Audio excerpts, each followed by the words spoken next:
Okay, so you want me to shut down my computer? Okay, so there's a special way to do it. All right, go ahead. Sir, did you just swear at me? Oh, okay. Shift, shut down. I've got you. Okay, I'll do that. Thanks. Bye. Whew. Oh boy, it's a Tuesday.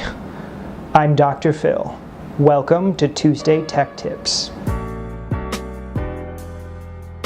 There are many ways people think they have successfully shut down their computer.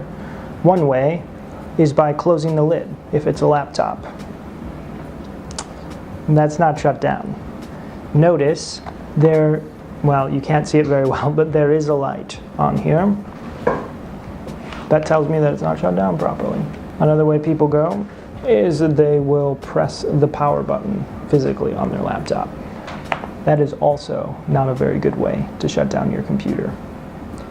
Here's a way to make sure that your computer gets shut down properly so that it runs well the next time you want to use it. In order to properly shut down your computer, you want to go down to the lower left-hand corner of your screen, click on the Windows logo, and press the power button on the left-hand panel. From there, you want to hover over the shutdown button. But before you press shutdown, you want to hold down the left shift key.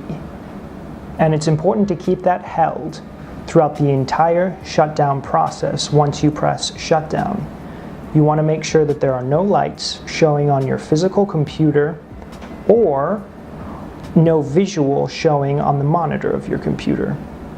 Once you have verified these things, you know that you have properly shut down your computer so that the next time you want to use your computer, you can use it without any hassle and it should run up very smooth.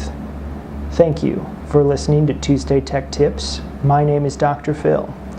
If you need any assistance in the future, please do not hesitate to call W.A.C.D at 574-306-4017.